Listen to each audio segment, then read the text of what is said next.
लिख रहा है H1B वीजा 90 लाख का कर दिया ट्रम्प ने। अरे तो रोने की थोड़ी ना बात है, हंसने की बात है। ट्रम्प चाचा मैं बता रहा हूँ सीक्रेट एजेंट है इंडिया के, क्योंकि वरना इनोवेटर्स, इंजीनियर्स, डॉक्टर्स बाहर जाते थे खटाक खटाक खटाक, अमेरिका तो ऐसे ऐसे ऐसे भागते थे। अब जाकर बताओ 90 लाख रुपया देना पड़ेगा, सब यही रुकेंगे। 2047 तक भारत डेवलप नहीं बनेगा, पहले ही बनाकर मानेंगे ट्रम्प। इंडिया में ही रहो, इंडिया के लिए करो, समझे? आयुष रोत। हाँ जी, तो ये हो गई बात, ठीक है। अभी इसमें सिर्फ इतने से बात नहीं बनेगी, थोड़ी और न्यूज़ वगैरह दिखा देता हूँ मैं, देन उसके बाद फिर डिटेल में डिस्कशन अपन अकेले बैठ के करेंगे। वीडियोस वगैरह कुछ नहीं दिखाऊंगा तब मैं, क्योंकि मैंने तो वही लिख के करना है, ठीक है। ये न्यूज़ है अपनी, ठीक है। अभी आपको पता होगा कि इंडिया और अमेरिका के बीच, यूएसए के बीच क्या सीन चल रहा है। तो पहले टैरिफ वगैरह वाला ये चीज़ ट्रेड पर, और अब ये H1B वीज़ा पर ये लगा दिया उन्होंने, पूरा टैरिफ वाला सीन कर रखा है। टैरिफ वाला सीन है मतलब कि H1B वीज़ा जो है उस पर $1 लाख की फ़ीस लगा दी, ठीक है। ये वाला सीन चल रहा है भैया। अब उसमें क्या सीन है, ऐसा क्यों हुआ, क्या नहीं हुआ, अब इस पर अपनी गवर्नमेंट का भी कोई रिएक्शन तो आया होगा। अपनी गवर्नमेंट का रिएक्शन सिर्फ ये आया है, और ये आई थिंक ये काफ़ी डिटेल मतलब इस पर एनालिसिस अपन कर सकते हैं। Our dependence on the other countries is our biggest enemy, says PM Modi ji ने ये कहा है भैया, ठीक है। तो इस पर भी हम डिटेल में डिस्कशन करेंगे ही। अब और न्यूज़ क्या थी, देखो ये द हिंदू में भी यही चीज़ आई हुई है भैया। Trump hikes H1B visa fee to $1 lakh. अब ये सेम चीज़ फिर से, अब इसमें हुआ क्या, पहले ये फ़ीस कितनी थी और अब ये $1 लाख होगी, तो अब क्या सीन होगा, क्या होगा क्या नहीं होगा, तो उससे मैं थोड़ा सा दिखा देता हूँ। ये वाला देख रहे हो, हाईलाइट कर देता हूँ मैं, ये वाली चीज़, ठीक है। पहले थी सिर्फ 2,000 और से 2,000 से 5,000 के आसपास उसकी मतलब कि डॉलर की फ़ीस थी, मतलब सॉरी $2 की फ़ीस बोल रहा हूँ। H1B वीज़ा की फ़ीस थी वो, मतलब कि अप्रोक्स पहले कितनी थी वो, आई थिंक होगी 40,000 के आसपास, और अब कितनी फ़ीस कर दी, लगभग 90 लाख। और वो 40,000 पहले हाईएस्ट थी, ठीक है, $5,000 जो बोल रहा हूँ मैं, ठीक है। और अब कितनी कर दी, 90 लाख। कुछ तो असर होगा ही, अब वो क्या असर होगा क्या नहीं होगा वो हम समझेंगे पूरा। अब उससे पहले एक और चीज़ दिखाते हैं, वो लास्ट में दिखाएंगे, थोड़ा सा पहले अब हम डिस्कशन कर देते हैं, ठीक है। डिस्कशन में क्या होगा सर, डिस्कशन अपना तो वही है भैया, अपने नोट्स रेडी हैं। और तो ये करंट अफेयर्स के लिए मैं खुद प्रिपेयर करता हूँ भैया, तो वही मेरे नोट्स वगैरह हैं, तो उन्हीं पे मैं जैसे लिखता हूँ, बस उसी की स्क्रिप्ट वगैरह कुछ नहीं है, जो मन में आएगा अभी वो, इसमें से जो मेरे को याद आएगा मैं पूरा बोलूँगा, और याद करने वाली बात नहीं, क्योंकि सामने लिखा भी हुआ है, ठीक है। तो सबसे पहले समझते हैं कि H1B वीज़ा है क्या, ठीक है। H1B वीज़ा बेसिकली सीधा सीधा बोलो तो एक वर्क वीज़ा है। कौन सा वर्क वीज़ा है सर, ये ऐसा वर्क वीज़ा जैसे कि मान के चलो अमेरिका में कोई कंपनी है, माइक्रोसॉफ्ट हो गया, या फिर टेस्ला हो गई, या फिर और भी कोई टेक कंपनी होगी, या फिर और भी डॉक्टर्स वगैरह की नीड होगी वहाँ पर किसी हॉस्पिटल में, ठीक है। अब ये वाला सीन वहाँ पर नीड हुई, अब उनके पास इतने स्किल्ड वर्कर जो अमेरिकन हैं, नेटिव अमेरिकन हैं, वो वहाँ पर नहीं हैं। तो वो क्या करेंगे, वो बाहर से किसी को लेकर आएंगे जो कि अच्छा स्किल्ड हो और वो अच्छे से काम कर दे, उनकी कंपनीज को जो चला दे, ठीक है, अच्छे वाली। ऐसा नहीं कि भैया थोड़ी अड़के फुड़की चला दी, वो तो अमेरिकन भी कर लेंगे, बट ढंग से चलानी है तो इंडियंस को लेके जाते हैं। इंडियंस क्या बाहर से, मतलब कि कोरिया से आते हैं, वियतनाम से भी बहुत सारे आते हैं, तो ये बहुत सारे देशों से जाते हैं, लेकिन उसमें मेजर चंक जो है वो किसका है, इंडिया का। अब इसका क्या सीन है, समझ में आ गया क्या हुआ कि H1B वीज़ा लगता है, उनका वर्क वीज़ा है, उनको मिलेगा। जिसे जैसे कि कोई कंपनी थी, उनको नीड हुई, उन्होंने अमेरिका अपनी जो इंडियन IITs वगैरह में गए, एम्स में गए, डॉक्टर चाहिए थे तो एम्स के लिए जाएंगे, ठीक है। वहाँ से उन्होंने बंदों को सेलेक्ट किया और उन्होंने ऑफर लेटर दे दिया कि आप अमेरिका में आकर हमारे लिए काम कर सकते हैं। अमेरिकन जो कंपनी होंगी वो सरकार से उनको वीज़ा दिलवा देंगी, वो वीज़ा होता है H1B वीज़ा। वीज़ा का तो आई थिंक समझ में आएगा कि H1B वीज़ा है क्या। अब जो H1B वीज़ा है वो लगभग अमेरिकन जो सरकार है वो हर साल कितने H1B वीज़ा देती है, 85,000, 85,000 में से। अब क्या सीन है सर, जो इंडिया पे इतना इम्पैक्ट आ रहा है क्यों, मतलब ऐसा इंडिया पर ही ये जो तीर है पूरा ट्रम्प का, वो अमेरिका पर मतलब इंडिया पर ही साधा गया है। तो वो क्या सीन है, क्यों है, क्योंकि जो H1B वीज़ा वो इशू करते हैं 85,000 के आसपास पूरे वर्ल्ड के लिए, उनमें से 70% कौन ले रहे हैं, इंडियंस। 70% अराउंड 60,000 और एग्जैक्ट बोले तो 59,500, 59,500 जो बंदे हैं वो कौन जा रहे हैं, इंडियंस, H1B वीज़ा पर। और ये नहीं कि सिर्फ जा रहे हैं, वहाँ पर अमेरिकन से भी ज़्यादा पैसा कमा रहे हैं, ये मेन इशू है, ठीक है। सिर्फ इतना, और स्किल्ड वो उससे बहुत ज़्यादा अच्छे हैं, मतलब कि अभी ऑब्वियसली है भाई, आईआईटी पे काफ़ी अच्छा चंक जो है अपना ब्रेन ड्रेन, जो इसलिए बोलते हैं कि भैया जो इंडिया का जो टॉप मोस्ट ब्रेन है या फिर जो टॉपर्स हैं वो बाहर जा रहे हैं, जो टैलेंट है वो बाहर जा रहा है, वो इसलिए जा रहा है भैया वहाँ पर अच्छी सैलरी मिलती है। H1B वीज़ा उनके मतलब कि करोड़ करोड़ के पैकेज होते हैं भाई एक साल का। तो सोचने वाली बात है, जाइन तो गए भैया, पैसे वाली बात है, तो उसमें अमेरिका अपने टॉप पर है, इसमें कोई दो राय नहीं है, ये अपने को पता भी है। अब इतना हो हल्ला क्यों हो रहा है, ये 1 लाख रुपए फीस, मैं 1 लाख रुपए कह रहा हूँ, 90 लाख रुपए, ठीक है, एग्जैक्ट तो 88 लाख होगी, ठीक है, $1 लाख, ठीक है अभी के लिए फ़िलहाल। तो एक तो ये चीज़ थी। अब ये फ़ीस बढ़ाने से होगा क्या, अभी कंपनीज़ को किसी भी एम्प्लॉय को बुलाना है तो उसको क्या करना पड़ेगा, अमेरिकन गवर्नमेंट को 88 लाख रुपए पे करने पड़ेंगे। और पहली बार जब पहली स्टेटमेंट आई थी तब उन्होंने ये क्लैरिटी नहीं दी थी, ये वन टाइम फ़ीस है, मतलब कि लाइफ टाइम के लिए एक बार ही देने हैं, या फिर मतलब कि लगभग 90 लाख रुपए हर साल पे करने पड़ेंगे। ये क्लैरिफिकेशन उन्होंने पहले नहीं दी, लेकिन अभी थोड़ी सी क्लैरिफिकेशन आ गई है, जो कि हम इस पर बात करेंगे। अभी तक आप मान के चलो इस पर क्लैरिफिकेशन नहीं आई है, ठीक है, ये हम मान के चल रहे हैं पहले जो स्टेटमेंट थी उसके अकॉर्डिंग। देन उसके बाद अब हुआ क्या है, अब उनको वो डॉक्टर इंजीनियर चाहिए थे, तो अब वो क्या करेंगे, अब उसका इफेक्ट पड़ेगा ना कि भी अब इतना पैकेज नहीं देता, सबको नहीं देते कि भैया 1 करोड़ से ऊपर का पैकेज दे रही हैं, इतना अगर इतना ही पैकेज है तो फिर 90 लाख रुपए उनको साल में पे करने पड़ गए। अब उनके लिए तो वो डबल पड़ गया ना, एक एम्प्लॉय उनके लिए तो डबल हो गया। तो ये वाला सीन है। इसलिए अब कंपनीज़ क्या करेंगी, अब कंपनीज़ नेटिव अमेरिकन को ट्राई करेंगे, भैया नेटिव अमेरिकन से ही काम चलाना पड़ेगा अब तो, ठीक है। और ये सब ट्रम्प कर क्यों रहा है, सब चीज़ें पॉलिटिक्स से रिलेटेड हैं, पॉलिटिक्स से हम नहीं भाग सकते, ये बात समझ लो, ठीक है। अब पॉलिटिक्स से कैसे रिलेटेड हैं, वहाँ पर आने वाले हैं मिड टर्म इलेक्शंस, और जो ट्रम्प है वो बहुत सारे वादे करके आया था। कौन से वादे, ट्रम्प चचा जो हैं बहुत सारे वादे करके आए थे। कौन से वादे थे कि मागा, मेक अमेरिका ग्रेट अगेन, वो वाला अभी तक वो कर नहीं पा रहे हैं। उन्होंने कहा था कि मैं जो पूरा उन पर क्या है लोन है जो अमेरिका पर आई थिंक 129% है उनकी जीडीपी का, तो उसको वो कम करेंगे। उसके लिए उन्होंने बहुत सारे पैतरे आजमाए भी, गोल्डन कार्ड वगैरह कुछ इशू भी करने चालू कर दिए थे उन्होंने, जिसकी कीमत थी 42 करोड़ रुपए इंडियंस के लिए मैं बता रहा हूँ, या फिर कोई भी बाहर वाले लोग तो लगभग बता रहे हैं कि 42 लाख करोड़ रुपए आप दो, 42 लाख करोड़ बोल रहा हूँ, 42 करोड़ रुपए आप दो और वहाँ पर आप आकर रह सकते हैं, ठीक है। अब मिड टर्म इलेक्शन है तो उसको दिख रहा है कि भैया मैं, और उन्होंने एक और वादा किया था कि भैया मैं सारी वॉर रुकवा दूंगा, ये रशिया यूक्रेन वॉर रुकवाने की कोशिश की, नहीं कर पाए। अभी और जो वॉर चल रही हैं तो उनमें भी उनका कुछ खास वो मतलब कि आउटकम नहीं निकाल पाए, कंक्लूजन नहीं निकाल पा रहे हैं, ना ही उनको बंद करवा पा रहे हैं। तो इसलिए भी उनके जो मागा सपोर्टर्स हैं उनमें थोड़ी सी रोष है कि ट्रम्प कुछ कर नहीं पा रहे हैं, ठीक है।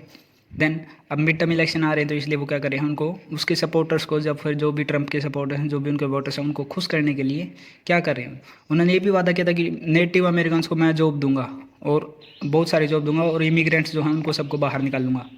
तो ये वाले सीन था। अब H1B वीज़ा से ज़्यादातर जो इंडियंस थे वो लेके बैठे उनकी जॉब्स, ये वाला भी सीन है भैया, ठीक है। एक तो ये एंगल था। देन उसके बाद अब थोड़ा मैं एक और एंगल समझा देता हूँ रेमिटेंस का, ठीक है। रेमिटेंस क्या चीज़ आ गई, अब ये क्या नया सौदा है, हरियाणवी हो गया था थोड़ी, ठीक है कोई नहीं चल जाएगी सॉरी। रेमिटेंस का ऐसा है कि देखो, अभी कोई भी है आपके घर परिवार में से कोई विदेश में गया हुआ है, वहाँ पर जाता है, वहाँ पर रहता, खाता पीता सब है, कमाता भी है, जो कमाएगा वहाँ से कुछ सेविंग्स करेगा और वो कहाँ पर भेज देता है, इंडिया के अंदर। अब वो मान के चल लो महीने में 1 लाख रुपए भेज रहा है वापस, ठीक है, उसका खर्चा निकालने के बाद जो सेविंग्स थी वो। अब ऐसे ही बहुत सारे बंदे बाहर गए हुए हैं, ये तो है नहीं सिर्फ आपके परिवार में, इंडिया में से बहुत सारे बंदे बाहर गए, मेरे खुद के दोस्त बहुत सारे बाहर है भाई, ठीक है। और वो क्या करते हैं कि अब घर पे पैसे तो भेज रहे हैं, कोई 1.5 लाख कोई 2 लाख ये भेजते हैं, अभी रियलिटी है ये 1.5-2 लाख तो नॉर्मली भेज रहे हैं सभी, ठीक है, क्योंकि बाहर पैसा मोटा है, ठीक है। अब उस पैसे का क्या हो रहा है, वो आके यहाँ पर है तो वो वहाँ से लगभग इतना पैसा भेजते हैं कि अगर नंबर्स में देखें तो वो लगभग है $129 बिलियन। अब $129 बिलियन अपना पूरा रेमिटेंस है एग्जैक्ट। और इस रेमिटेंस में से सिर्फ यूएसए का रेमिटेंस कितना है, मतलब यूएसए से कितना रेमिटेंस आ रहा है, 20 से 30 बिलियन, 20 से 30 बिलियन अकेले यूएसए लेके आ रहे हैं। और अगर ये कॉम्प्रोमाइज़ पूरा मतलब कि कंप्लाइन करके देखेंगे, कंपाइल करके देखेंगे तो कहाँ से है, ज़्यादातर गल्फ़ कंट्रीज से है, तो वो अलग चीज़ होगा, वो टॉपिक ही अलग है, तो उस पर अभी हम नहीं जाएंगे। एक ही रेमिटेंस वाला एंगल है, ठीक है। क्योंकि रेमिटेंस में भी इंडिया टॉप पर है, ठीक है, इंडिया में टॉप पर रेमिटेंस आता है $129 बिलियन का। देन उसके बाद दूसरी क्या है, अब इसका इम्पैक्ट क्या होगा। अभी इतना मैंने जो मेरे को बताना था, टॉपिक समझाना था, वो लगभग हो चुका है। अब उसका थोड़ा इम्पैक्ट देखेंगे, गवर्नमेंट का, अपनी गवर्नमेंट का क्या सीन रहा है, क्या मतलब कि रिप्लाई दिया है, वो सब थोड़ा एनालिसिस करते हैं उस पर, ठीक है। सबसे पहला कि अमेरिकन इंडस्ट्रीज जो टेक कंपनीज थी उनके साथ क्या होगा, क्योंकि अब उनको वो चंक तो नहीं मिलेगा, जो टैलेंटेड चंक है इंडिया का वो नहीं मिलने वाला। अब उनको क्या होगा कि उनको नेटिव अमेरिकन से ही काम चलाना पड़ेगा, तो उनकी कंपनीज़ के शेयर्स गिरने शुरू हो सकते हैं, मैक्सिमम चांसेस हैं। और उनकी जो मतलब कि टेक कंपनीज है जो वो इतनी अच्छी अभी हैं, वो मे भी आगे चलकर ना रही, मतलब, ठीक है। दूसरा, इंडियंस का नुकसान होता तो तय ही था, क्योंकि वहाँ पर जा नहीं पाएंगे। बट ये जो सर ने बात बोली थी, जो मैंने शुरुआत में वीडियो दिखाई, वो भी बात है कि इंडिया में मतलब कि फिर अब इनोवेशन पीक पर जाएगा अगर ये रहा तो। बट नहीं रहेगा, क्योंकि वो मैं आगे बताऊँगा क्यों नहीं रहेगा, ठीक है। उसके बाद दूसरी अपनी जो चीज़ थी मेन, एक तो ये चीज़ होगी। अब फिर देन उसके बाद अपने पास आया भैया इंडिया का स्टांस क्या है। इंडिया का स्टांस काफ़ी सॉफ्ट है, क्योंकि अभी देखो टैरिफ वॉर चल रही थी तब भी कुछ नहीं कहा। ऑपरेशन सिंदूर पर ट्रंप बार बार बोल रहे थे मैंने सीज फायर करवाया, तब भी उनको कुछ नहीं कहा।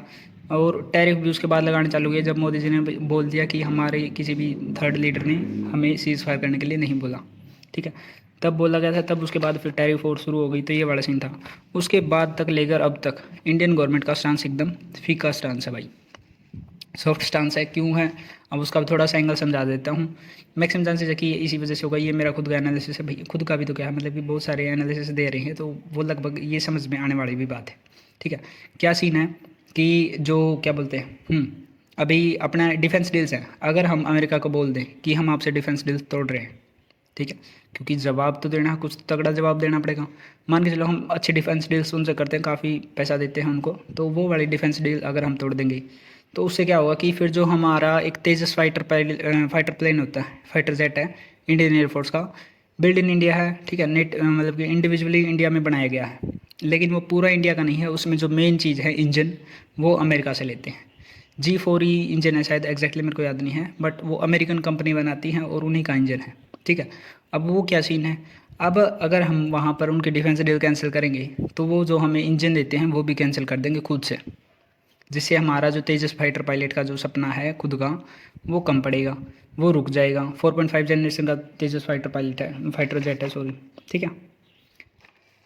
ये था इंडियन गवर्नमेंट का स्टांस भी, इसी वजह से आई थिंक सो कि फीका है भाई, और वो रहेगा जहाँ तक मेरे को लगता है। क्योंकि अभी देखो अमेरिका अपने से सॉलिड तो है भाई, अब इसमें हम अब कितना भी हम लगा ले, बट अपने को पता है कि भैया सॉलिड है, अपने से पैसे में बहुत ज़्यादा है। अपनी 4 ट्रिलियन, वो कहाँ 27 ट्रिलियन 30 ट्रिलियन के आसपास है, ठीक है।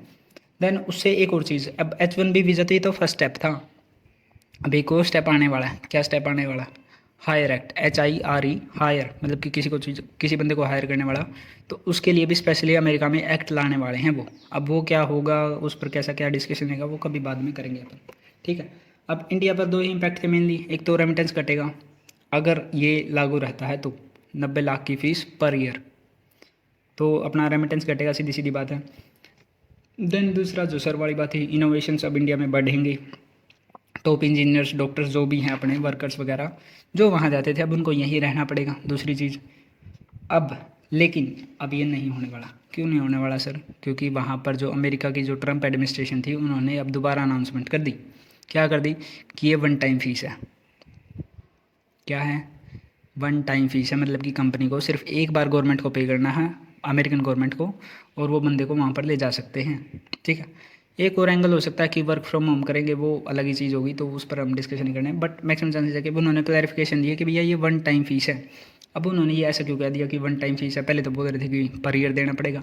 मैक्सिमम चांसेस है कि इंडियन गवर्नमेंट से बैकडोर चैनल बातचीत हुई होगी और इसका फिर ये मतलब कि नतीजा निकला है। और हो सकता है जो अमेरिकन टेक कंपनीज है, गूगल, माइक्रोसॉफ्ट, जो भी हैं बाकी, एप्पल वगैरह, सभी ने बोला होगा कि भैया हमें इंडियंस चाहिए होंगे, और अदरवाइज़ कंपनी गिरेंगी, फिर कंपनी का स्टॉक्स वगैरह सब नीचे आएंगे, और फिर रिसेशन की तरफ वैसे भी अमेरिका जा ही रहा है, ठीक है। एक ये बड़ी चीज़ होगी। तो इन 2 मेन रीज़न जो मेरे को लगते हैं कि इंडिया से बातचीत, या फिर दूसरा टेक कंपनी से जो भी उनके ऊपर प्रेशर बना होगा वो, ठीक है।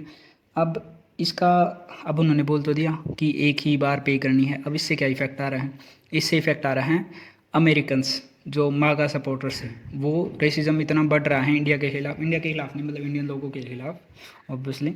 अब वो कितना बढ़ गया है वो मैं थोड़ा सा दिखा देता हूँ, क्यों बढ़ रहा है, क्या सीन है, वो थोड़ा सा अपन देखते हैं, ठीक है। ट्विटर पे चलते हैं, ये रहा, ये अपनी इंडियन एम्बेसी थी, उनकी ट्वीट आई है कि भैया नेशनल सीकिंग मतलब Indian national seeking emergency assistance में कॉल सेल फोन, मतलब इस पर कॉल वगैरह कर सकते हैं। This number should be use only by the Indian national seeking immediate emergency assistance, ठीक है। तो ये वाली चीज़ थी, रूटीन क्वारीज वगैरह के लिए इस पर नहीं करना था। अभी इंडियन एम्बेसी ने बोला था कि भैया क्योंकि रेसिज्म इतना तगड़े लेवल पर जा चुका है, ये कल की हिट ट्वीट है 20 की, ठीक है, आज 22 हो गई है, हाँ जी। आप देन उसके बाद देखो ये मागा सपोर्टर्स वगैरह हैं, ये देख लो भाई साहब कोई हैं, तो वो बोल रहा है भैया आप इंडिया में जाओ, और ये अच्छी बात भी है भाई, मेरे को तो लगता है कि भैया इंडिया में रहो ना, यहाँ पर उखाड़ो सब जो उखाड़ना है, ठीक है। देन देखो रेसिज्म तो मैं दिखाता हूँ तुम्हें क्या सीन है यहाँ पर।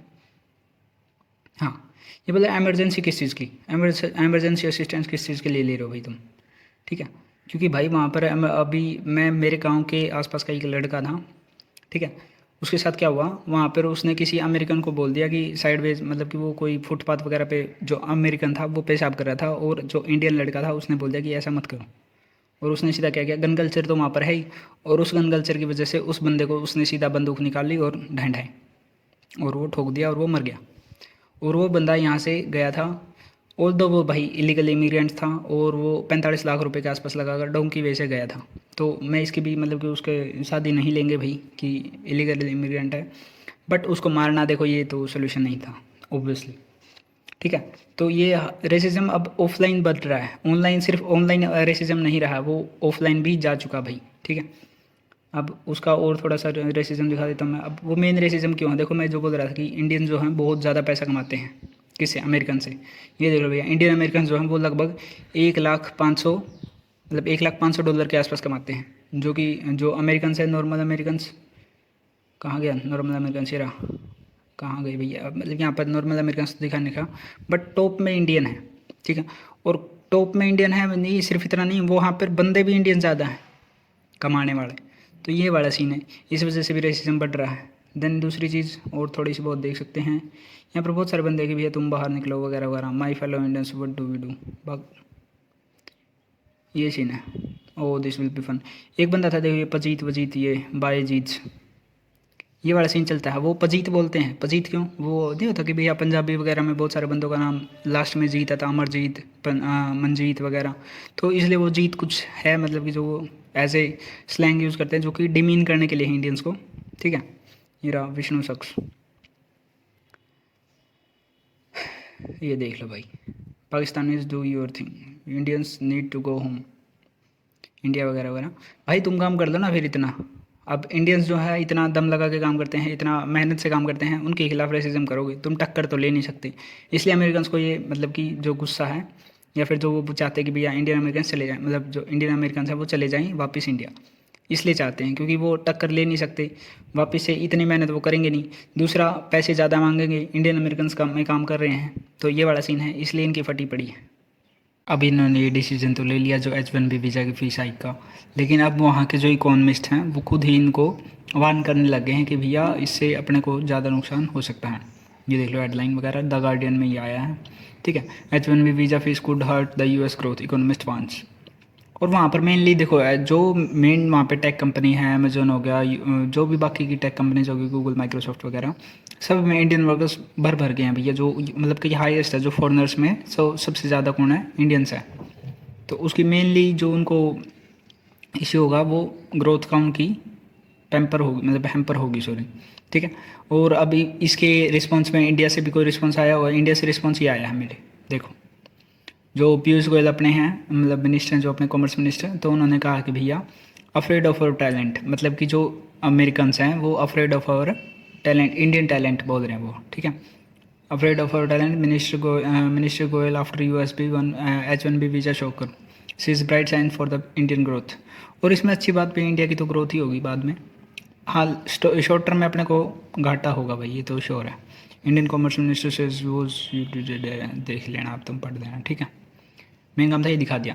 और अब इसमें एक और चीज़ है, जो डॉक्टर्स होंगे उनको शायद एग्जाम्प्ट कर दिया जाएगा, मतलब कि उनको शायद इस चीज़ से छोड़ दिया जाए, जैसे ट्रंप ने जो अपने फार्मास्यूटिकल्स में इंडिया टॉप में है, मतलब कि सप्लाई करने में, वहाँ पर भी ट्रंप ने मतलब कि टैरिफ से छोड़ दिया था कि भैया इन फार्मास्यूटिकल्स पर टैरिफ नहीं लगेंगे। हालांकि वो आगे का नहीं पता कि क्या पता लगा भी दें, बट अभी तक उन्होंने नहीं लगाए थे। जब शुरुआत में टैरिफ लगाए थे तो उन्होंने फार्मास्यूटिकल्स को एग्जाम्प्ट कर दिया था टैरिफ से। इसी तरह से डॉक्टर से भी वो क्या करेंगे, डॉक्टर्स को भी एग्जाम्प्ट कर देंगे इस H1B जो वीज़ा फीस है उसकी हाइक से। ठीक है, इसके लिए भी मैं दिखा देता हूँ ये वाली सीन। ठीक है, हिंदुस्तान टाइम्स में आया हुआ है, डॉक्टर्स में भी exempt from the Donald Trump's H1B visa fee move report. ये वाले देख लेना भैया आप, ठीक है, पढ़ सकते हो आप इसको जाके। The White House said the Monday that the doctors may be exempted from the Donald Trump administration new $1 lakh fee hike of the H1B visa application वगैरह वगैरह, वही सेम चीज़ लिखी हुई है बार बार। डिटेल में आपको जाना, क्योंकि भैया सीधे सीधे दिख रहा है उनको, हेल्थ केयर सेक्टर में उनका बूम आ जाएगा फिर, मतलब कि हाइक आ जाएगा। जो क्या बोलते हैं उनकी जो फार्मास्यूटिकल्स भी इसीलिए उन्होंने एग्जाम्प्ट किया था, क्योंकि दवाइयों की फिर रेट बढ़ेंगे तो सीधी बात है, मतलब कि इन्फ्लेशन आएगी और इन्फ्लेशन से फिर जनता सड़कों पर आएगी। और वो ऐसी चीज़ है उसको मतलब कि बिना उसके रह नहीं सकते। कैसे? क्योंकि वो तो चाहिएगी ना, नॉर्मल सी बात हो तो। ठीक है, यही थी जो मेन न्यूज़ थी जो दिखानी थी, और ये आज अपनी पूरी वीडियो होती है जो अपनी जियो पॉलिटिक्स की फर्स्ट वीडियो थी ये। और इसी तरह से हर हफ्ते एक वीडियो, लॉन्ग वीडियो हो सकती है थोड़ी, बट आएगी। ठीक है, और एक ही वीडियो आएगी पूरे हफ्ते में। ठीक है, और इससे आपको कैसा लग रहा है बता देना, और आगे भी ऐसे ही कॉन्सेप्ट को पूरी सीरीज़ वाइज एक्सप्लेन करते चलेंगे। जो जो टॉपिक्स होंगे, जो जो मेन इवेंट्स होंगे पूरे हफ्ते के, वो हम कवर कर देंगे उस एक ही वीडियो में। यही है आज के लिए, थैंक यू सो मच। और अगर वीडियो पसंद आई तो क्या क्या करना है, लाइक शेयर सब्सक्राइब कमेंट वो सब आपको पता ही होता है। ठीक है, वो कर देना। ठीक है सर।